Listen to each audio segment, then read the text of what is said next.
Welcome back to Let's Talk. I'm Sharaad. With me, Dietrich Jung, a professor at the Center for Contemporary Middle East Studies at the University of Southern Denmark. You ended by talking about looking at Turkey as a country, but also, of course, there's a huge Turkish population in Germany where you originate from, and all kinds of media shape our views of, including a brilliant show I watched recently called The Dogs of Berlin.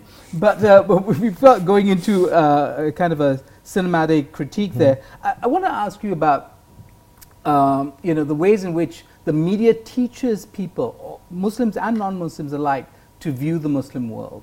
And what do you think is going on there? What are the pitfalls in the way that media might, or ways that media is in fact helping understanding deepen about the Muslim world, or at least the Middle East? I think we have to look at 2 points. The first one is that media are not interested in ordinary life normally, and therefore I think radical Islamist groups get more attention than they probably should. However, they are a concern, and this we cannot disregard, but it's clear when you speak about, and nobody can give you the precise number of people with Turkish background in Germany. We speak about millions of people who conduct very, very ordinary lives. And this is not news. And the other thing is that we should certainly identify, meanwhile, people with a Turkish background as Muslims. But you should not underestimate, nobody was talking about Muslims then the parents or the grandparents of these people came to Europe. They were Turks. We did not even know whether Turks could be Kurds or Yazidis or Alevi. So all this kind of differentiation did not exist. And I think that most of the Turkish population who came at that time also did not poster themselves in different ethnic or religious categories.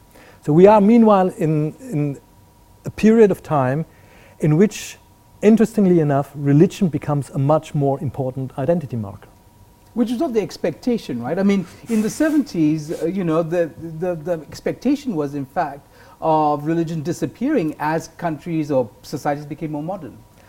But this was certainly a historical narrative which was hegemonic, which was dominant, that modernization goes along with the disappearance of religion. There are not many sociologists who would still claim that, and it has never ever described actually also the history of Europe. You will always have had minorities who tried to live a Catholic modern life or a deeply Protestant modern life.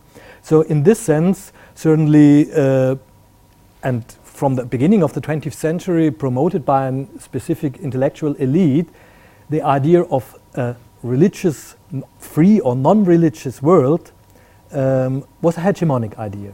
But it was not, let's say, a representation of all the facets of life that happened in Europe. And I'm going to ask you a very difficult question and give you exactly 2 minutes to answer it, which is, if we were concerned to deepen our understanding of the Middle East, it comes to us through television, what should we be attentive to? You say the media is not interested in ordinary life, so we're always presented with conflict. How do we get past that? Or how do we get to something other than what is presented to us? We have to, I think, look at 2 things. The one thing is, and that I learned when living in the Middle East, interested in conflict, I saw that there are still nice, ordinary people living their daily lives, and I have been living together with them. And we should not forget that the Middle East is much more than conflict and war. It's culture, it's religion, it's habits of ordinary people, it's hard work. So this is something we should not forget. And the other thing is, we should not, on the one hand, make this kind of holistic idea that this region is a unity. It's very diverse, and it always had very strong connections to Europe. Also, Europe and the Middle East are not antagonists. They're interlacing. Okay, thank you so much.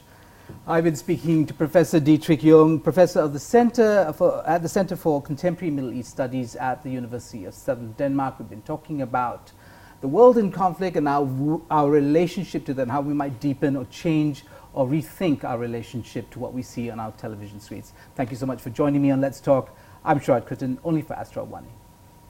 Thank you. Thank you. Thank you.